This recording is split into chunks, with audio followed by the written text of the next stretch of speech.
And today on another episode of Unnamed Crypto Talks, our second interviewee is Mitch, aka ScaredyCatGuide.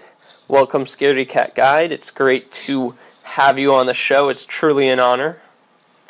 What is up, my man? I feel like with the show name, I want to be Unnamed Cat Guide. Yeah, we have had a first episode before where we had at Bethela on the show. Wonderful episode for those of you who haven't listened into it before. Definitely check it out. And I'll definitely put the link in it below. Great show then, and we've got wonderful show guests today. Because it's always an honor to have a guest on the show, the first thing we would like to ask is there anything you'd like to plug? I mean, since you mentioned it, there's always things to plug. I mean, obviously, for anyone that's on SteemIt, they can check out the ScaredyCatGuide blog.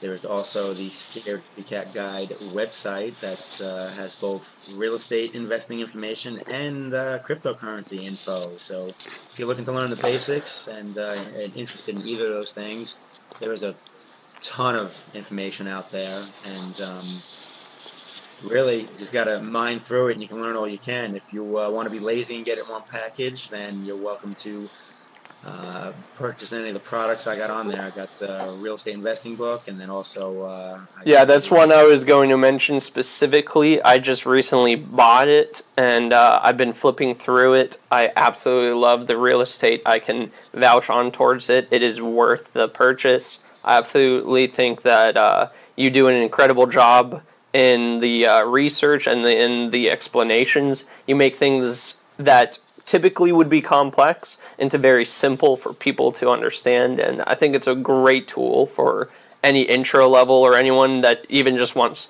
to understand trading, particularly in the real estate. Yeah, I mean, honestly, as far as the real estate book goes, I tried to make it simple, straightforward, and efficient. I mean, there's no need to read 300 pages. I mean, I got it done in about a third of that, and basically A to Z what someone needs to do to, pursue and acquire their first rental property and get it rented out. And funny little tips and tricks in there that I've learned over the years in my own real estate investing. So, yeah, just like to share my knowledge. I do the same thing in the cryptocurrency video course I created. Basically just took, the skills I've gotten from all the years of actively trading equities and all the, every different market I've been in, and just dumbed it down to the three simple things, like the three most fundamental things that I use to make actively investing or actively trading a lot simpler, especially in the crypto space. So, yeah, hopefully I can add value to people's experiences in regards to investing, and that's generally the whole goal of ScaredyCatGuide, and I'm going to continue to build out things in regards to that. And speaking of videos, I also think that you have a plug for your YouTube, which I absolutely love. I love those analysis that you bring in, and that is also YouTube. Yep. Clearly, you had a plug. I didn't. Yes. There's the ScaredyCatGuide YouTube channel. I do about 5 videos a week on average, and usually touch on some crypto news that's out in the universe, and also analyze a few of the big cap coin charts just to get a feel for what the price action is in the crypto market, and just keep a finger on the pulse. So, yep. Now, diving a little bit into your history, do you happen to remember the first the first investment you have ever made? Wow, you know what?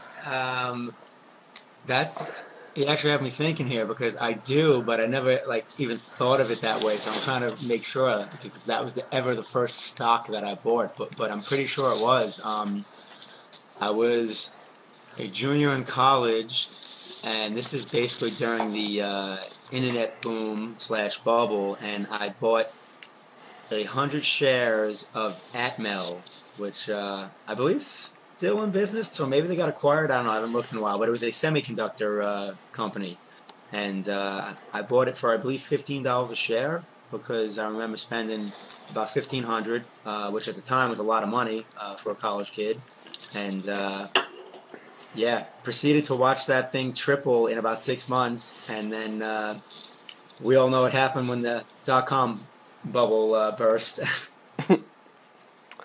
Yeah, what was some of your first reactions when the bubble bursted at the very first initial? Like, what was that first impact impulse, if you will? Well, it's funny. It's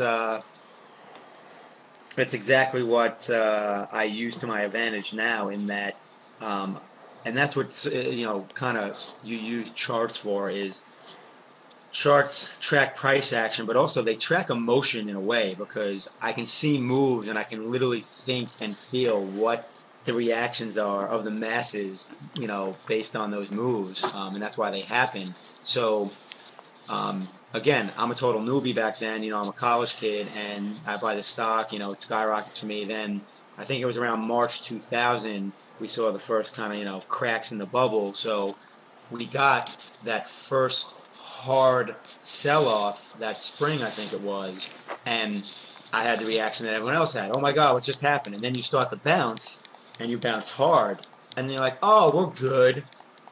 And then the problem is the bounce comes short of the prior high. And the funny part is, if someone was looking at a chart of Bitcoin right now, they would think I'm talking about Bitcoin from December into. And this is why I joke, why I see this move, I know exactly what's going on in people's minds because that's what happens after you go through it several times. So, yeah. So, like I said, being a total noob, I was with everyone else. I'm like, oh, that was just a crazy correction. Here we go. We're going back to new highs. The stocks are gonna moon. And sure enough, we all know that didn't happen. So then when it reversed hard again, you go through all those emotions of, well, I don't want to sell it down 5 points. I may still be up, but I want the 5 points I had. And then it goes down further. And then you're like, well, no, it's going to bounce. I'll sell it when it bounces. And then it doesn't bounce and it goes down further. And you're like, well, I just gave back all my profits. I mean, I might as well just hold it. Like, it's got to bounce at this point. And then next thing you know, you're negative. And you're like, wait a second. I was up all that money. I'm not going to sell it for a loss. Like, it's definitely going to, at some point, rise again. And then finally it gets to that level where you throw your hands up in the air and give up and sell it and take the loss. And then 10 years later realize that's exactly when you should have been buying more stock instead of selling any. Mm-hmm. Particularly in some of like the earlier big brand, I imagine buying Google back when it first released. Did Google take a massive drop during the dot-com bubble, or did they start major investments afterwards? Do you remember? I gotta be honest with you, I really have no idea because I wasn't even, I think, aware or familiar with Google until after the bubble. I don't think I had used Google until probably definitely after I graduated college. So what were the big name brands that you invested in early on, but then that's still recognized today? Well, I mean, you got to remember, back in the late '90s, it was all about Microsoft. I mean, Microsoft was the big lead growth tech company. I mean, like I remember going. I think I was a freshman in college, or it might have been the summer before my freshman year. I remember going down to the New York Stock Exchange to the observation deck, and they had a couple terminals up in the observation desk that people can check quotes or whatever, just for the cool factor of it or whatever. And literally 3 out of 4 people would walk up to that thing and type in the Microsoft ticker. Everyone owns Microsoft. That was back then. Microsoft was the Apple and Google and Amazon, of the time. That's what everyone was all about and everyone had. And at that time was still a growth name. I feel like that very much relates well towards Bitcoin itself, because any non-crypto enthusiast that I talk to, or anything that mentions anything regarding crypto, it's obviously going to point towards the OG. Bitcoin is the number one out there, and everyone tracks Bitcoin's movement, and as the big dog in the field, even if like there's other ones that'll have like larger swings. Typically, the altcoins we see typically have larger swings than Bitcoin itself, but people still want Bitcoin over the altcoins. Well, and you also got to remember it's the name brand in that just the way a lot of people refer to tissues as Kleenex. That's what basically Bitcoin is to cryptocurrency. So for every average Joe out there, they generally know the term Bitcoin more than they know the term cryptocurrency. And as you know, like that's I wrote that little the Scaredy Cat Guide to knowing what the heck Bitcoin is, because I would go to my real estate ups and so many people would ask me, what the heck is Bitcoin? Like, they wouldn't ask me what the heck crypto was, they'd ask me what the heck is Bitcoin.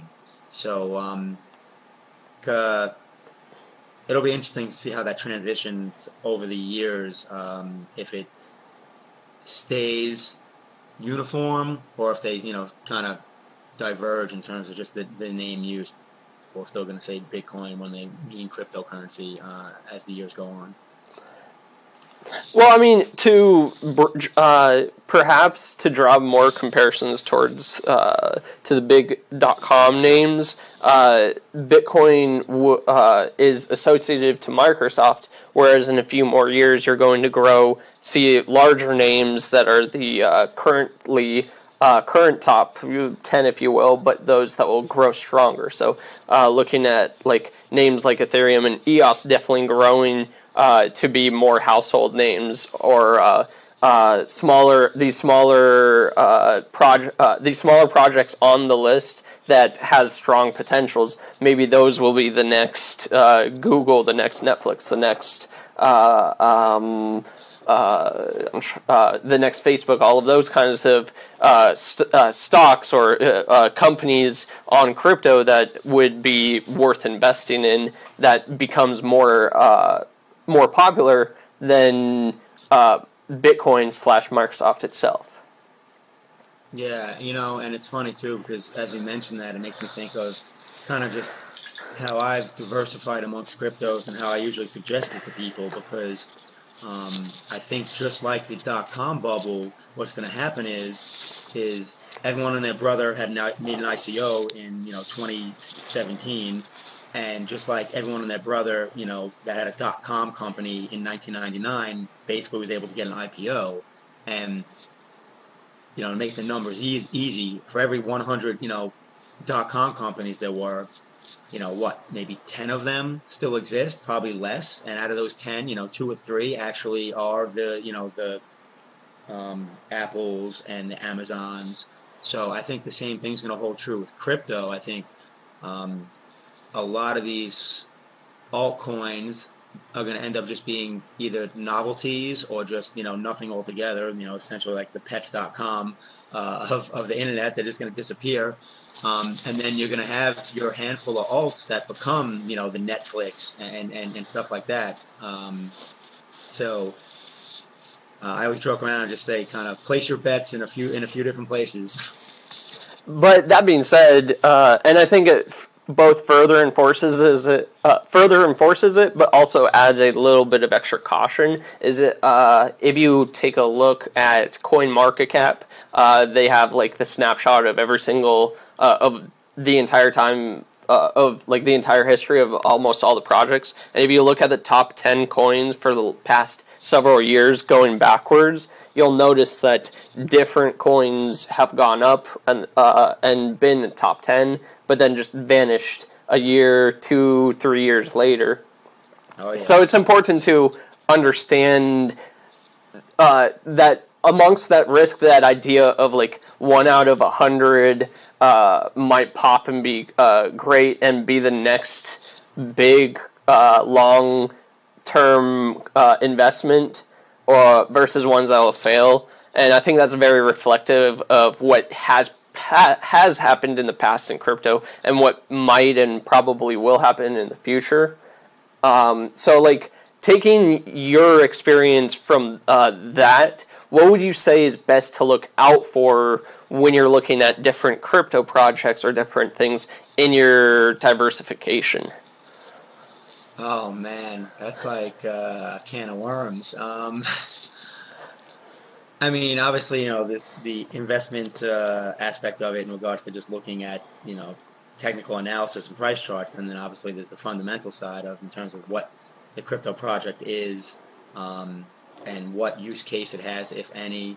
That's I'm mainly obviously a technical investor, a technical trader, but I still look at some specific fundamental things when it comes to obviously stocks. But when it comes to crypto, since there's less to work with in terms of financial fundamentals, I more so look at the project and the possible use case, and that's my biggest thing is the use case. It's just like, all right, is this either improving some aspect or facet of the way we transact, the way we live, whatever it is, or is it a novelty, or is it something that is nice to have, but it's not something we need? Like basically, if there's a use case that improves something that we already do daily or something that we need, I'm attracted to those projects because that's something that if it does catch on, then the upward potential is pretty much limitless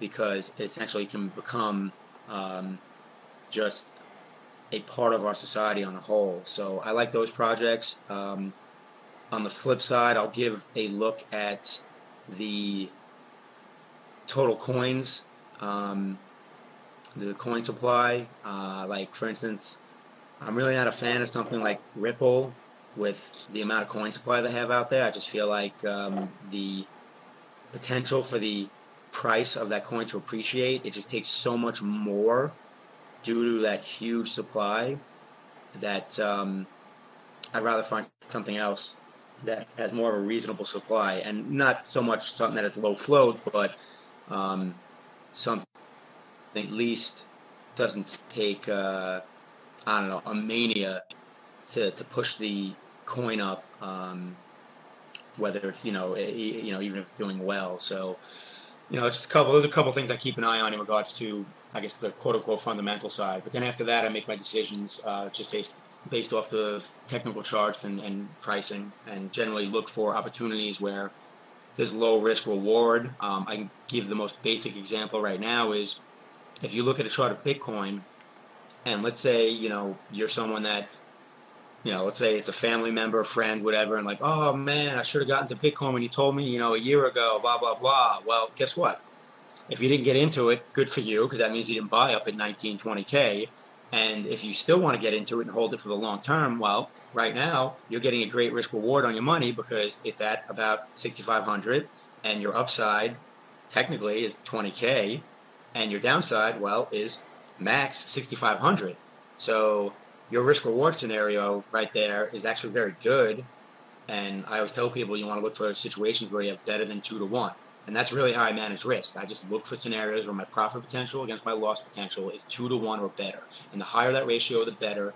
And I believe it was Paul Tudor Jones, I think, is the money manager that does this. He basically never invested in anything where he didn't see at least a 5 to 1 profit to loss ratio, and he's considered one of the greatest investors and money managers over the last 40 years. So I take that information, I take that ratio pretty seriously, and it's kind of my saving grace in a way. As simple as it seems, you'd be surprised how often it gets ignored. Now, shifting back towards the use case, let's look into a few different projects, and you can give your opinions on it if those things would by your opinion and what your experience is, would be potentially long-term, mid-term, or short-term investments. Cool.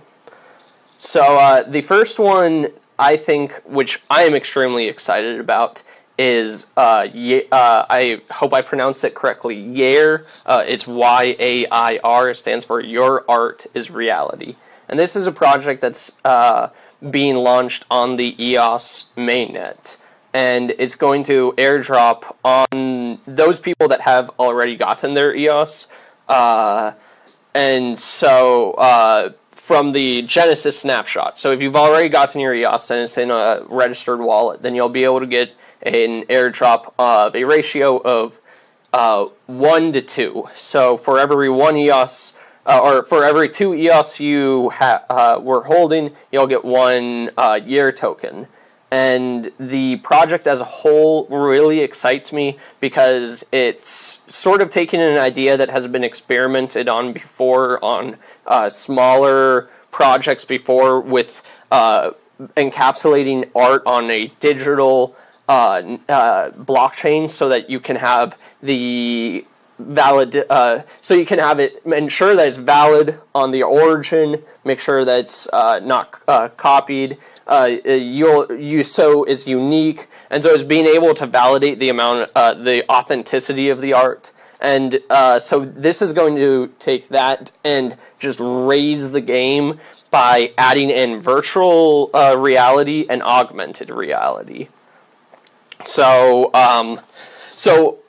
it'll be released for all sorts of platforms. So it'll be released on Google, it'll be released on Apple, it'll be released through Steam on your laptop, and anything that has the virtual reality goggles that you can attach on, you'll be able to view artwork created by artists through there, or the augmented reality, so you can have an app on your phone that will be geolocation based, and you'll get a notification saying there's an artwork nearby, and you'll lift your phone and it'll show you through your phone screen using your camera, and the augmented artwork overlaid on the actual location that you're looking on. So one of the examples they have on their website is, and this is from a Berlin-based company, that already has a lot of ties within the art community in Berlin, and so they have on a wall, it's saying poem, and someone flips their phone up, and that's how you read it, because the wall is still like just a regular brick wall, but when you flip your phone up, it shows you this poem that is eloquently crafted by a regionally famous artist. Alternatively, like I said, switching back towards a mixture between augmented reality and virtual reality would be allowing the on the mobile, on the Google, so that you can go towards a specific location and then put on the goggles and view around the whole artwork that was specific for that location.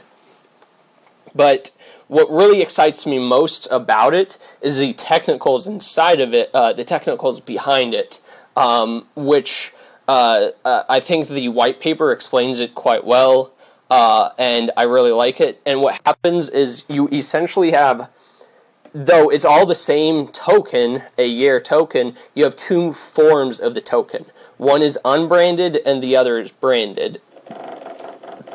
And so when you brand a token, whenever an artist wants to put their artwork on the chain, they need 10% staked value for it to essentially mine the unbranded tokens, and then create a brand onto those tokens from that artwork. And if you have 10% signaled from the overall, all the year token holders, then you'll have 24 hours to be able to put your essential bids for that. And whenever you put your tokens added towards it, it starts attaching itself towards that artwork proportional towards how much everyone else invested. And that's when you start branding it, your unbranded year tokens on into a branded year tokens, and your taking a small portion of ownership of the art. So say the artist wants to sell it, and the price value gets moved upwards from because they sold it towards a gallery, and the gallery later sold it towards a collector. Every single raise in valuation on your specific branded year tokens will be able to raise will also raise. So you're not only investing in year as the project, but you're also investing in the different art that is placed on the year platform. So basically, it creates an environment where essentially there's tokenized investment, as in you can essentially buy tokens to invest in specific pieces of artwork, and then obviously as that artwork essentially gets sold or rises in value and gets sold, then those tokens essentially be worth more, and then if I own some of those tokens, I could always sell them for a profit. Is that kind of precisely correct? Exactly. Awesome.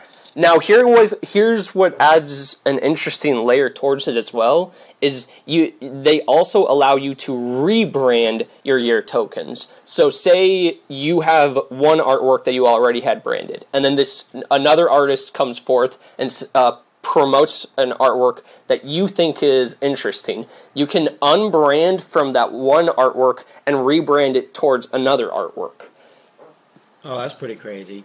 But the remainder from the original artworks, all of their holders that still brand their year tokens towards that art, value just increased proportional to how much you unbranded.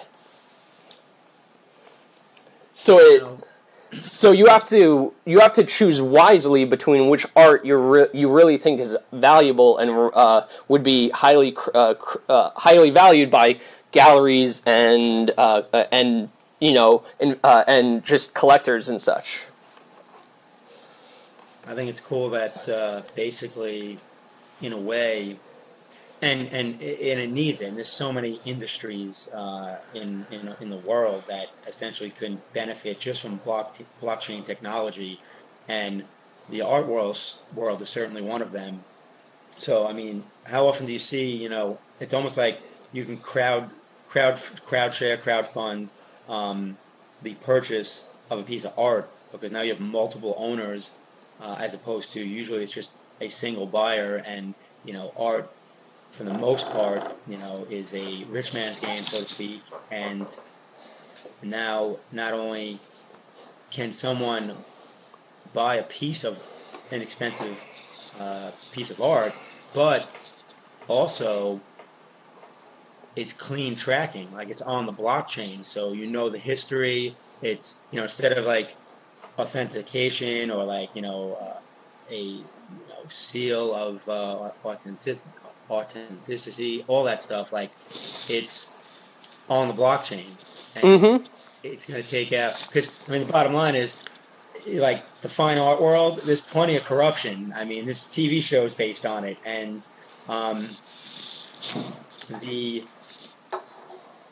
blockchain just cleans that up so much. I mean, it almost, there's going to be black markets for everything as long as we live, because that's just, human nature. But I think blockchain technology and something like this takes away from a lot of that. It makes it more efficient, it makes it cleaner, it makes it more verifiable, and, right there it adds value. So between that and the fact that now you're opening a demographic, because now people that might be interested in art that was, let's say, worth $1 million but can never afford it, can actually buy a small piece in that piece of art now, and your demographics just exploded from just wealthy people to everybody. And here's an added value that also attracts the artists themselves, they try to be compliant towards local regulations, and they wanted to reflect it, which is why they add a royalty, and every single sale for that art piece, whether it goes from a gallery to a collector, or a collector towards another collector, or such and such, every single additional sale gives 10% royalties towards the artist themselves, which was based off of regulations that came from Italy exclusively, and they just said that we strongly believe in the values that was behind those regulations on being able to empower the artist to gain royalties from their authentic work. And so that's the three main sellers for them, in my opinion, is the fact that it authenticates the artwork. It gives royalties towards the artists, and it encourages this market for art that can be accessible towards anyone, really. That's pretty cool with the residual for the artists. I mean, you get so they're getting so let's say you create a piece of art and then you essentially sell it, onto or through this platform. They're getting 10% royalty, and then if this, let's say, painting, grows in value and gets sold a year later, they're also going to get 10% on that second sale? Yes. That's sick. So basically, you can create a piece of art and, I mean, potentially make money off of it the rest of your life, depending on how often, it's bought and sold. Yeah, exactly. And so That's awesome. That's why I'm extremely excited, and the fact that they have the airdrop onto the EOS community to already start their platform and raise value and allow the EOS community to evaluate the project as a whole, to be able to invest, is why I'm excited. And I'll probably not only be holding the airdrop tokens, but I'll probably be looking to increasing my stash, because I definitely look forward towards the project. But another project that really interests me as well is Engine. And this is in a different field, but another field that I think blockchain can truly revolutionize how things work.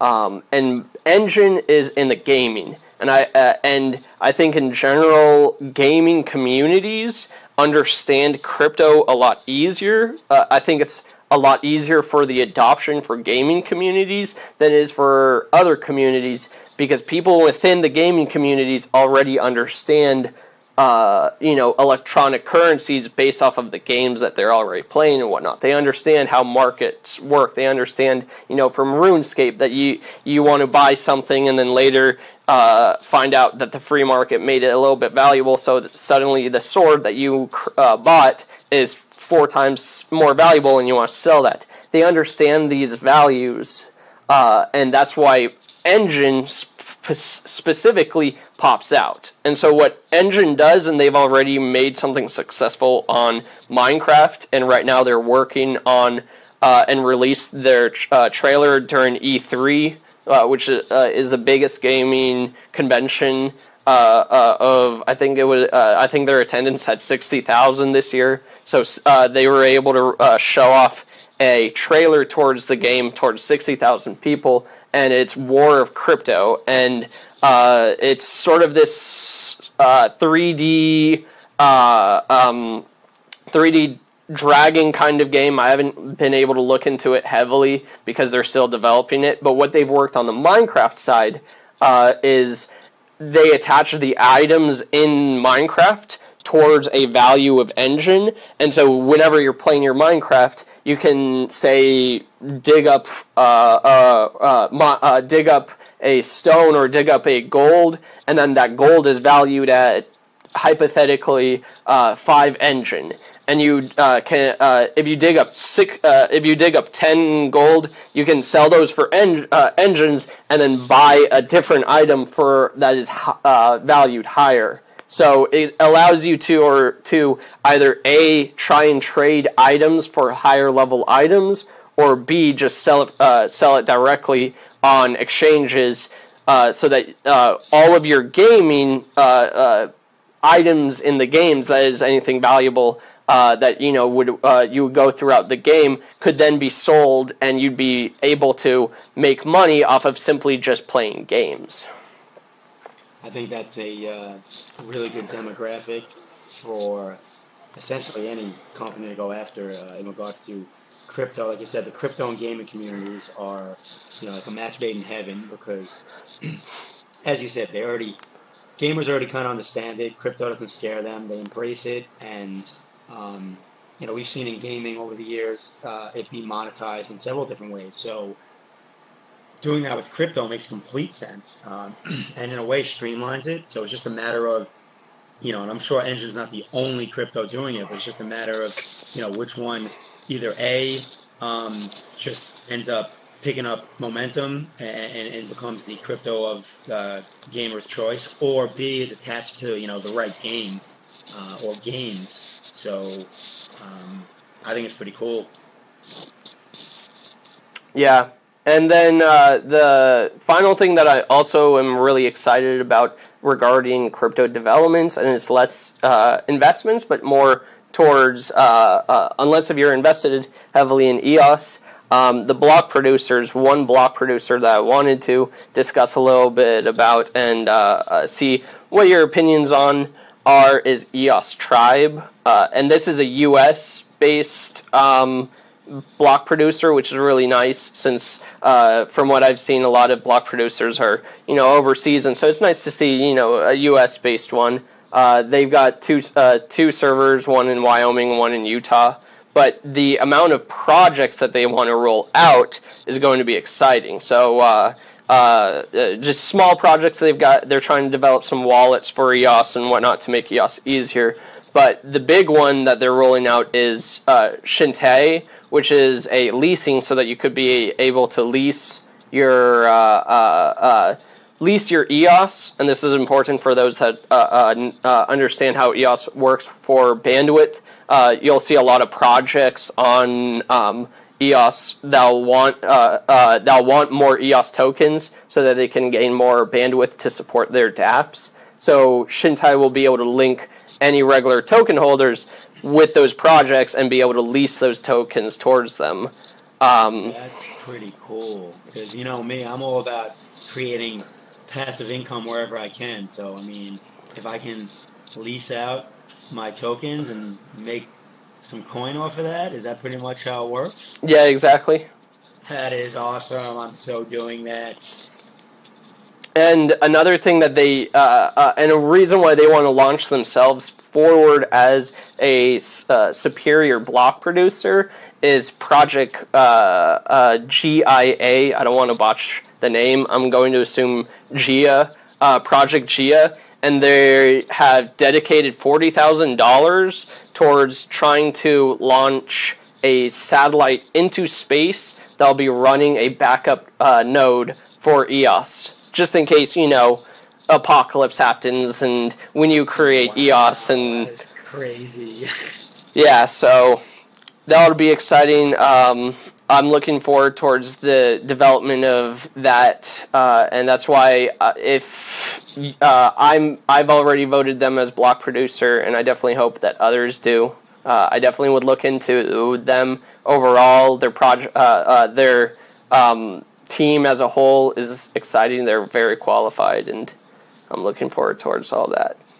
Yeah, I'll admit I've been slacking. I haven't done any voting yet with my tokens. I was looking into it. I was getting ready to, go through the motions that needed to be done in order to start voting, and then I just got pulled away from my machine, and here I am, like 5 days later, and still haven't done it.